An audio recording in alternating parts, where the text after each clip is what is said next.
আমার এই ডবল চিনটা আর কমছে না কিছুতেই। একটা খেজুর মাটিতে পড়েই গেল। সূর্য না, এটা স্ট্রিট লাইট। আচ্ছা, একটু কম হাঁটাহাঁটি, একটু কাজ আছে, সো দ্যাটস ওয়াই একটু কম হাঁটাহাঁটি। বাড়ির সামনেটাই শুধু হাঁটাহাঁটি করবো। খেজুরটাকে মাটিতে পুরো আরশোলার মতনই কিন্তু লাগছিল। আজকে কিছু পার্সোনাল কাজ ছিল যার জন্য আমি লেকে যেতে পারিনি, এই জন্য আজকে নর্মাল রাস্তাতেই ওয়াক করে নিলাম, মোটামুটি 2 থেকে 2.5 কিলোমিটারের মতন। রাস্তায় হাঁটলে একটা ঝামেলা কি, লোকের পেছন পেছন হাঁটতে হবে। ইউ ক্যান নট জাস্ট ফেলে দিয়ে সামনের লোককে তুমি জোরে দৌড়াতে পারবে বা হাঁটতে পারবে। No, you can't, you have to wait. এই ওয়েটটাই ভালো লাগে না, বাট যখন কাজ পড়ে যায় কিছু করার নেই, হাঁটা বন্ধ করা যাবে না। চ্যালেঞ্জ করেছি বলে কথা, মাঝে আবার ব্যাগটাও ছিঁড়ে গেল। ব্যাগ ছেলেরা সময় পেল না, এখনই ছিটতে হলো। 2.5 কিলোমিটার কমপ্লিটেড।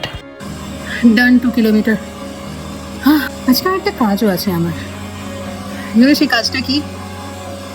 আলমারিটা খুলতেই ঠিক এই অবস্থা হয় আমার।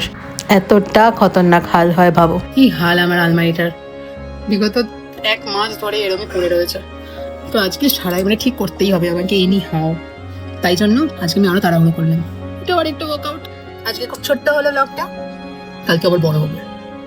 Bye. This is day 20 of my constant 30 days 30 video posting challenge. I'm your host Anamita and you are watching Global Mamuni. Signing off.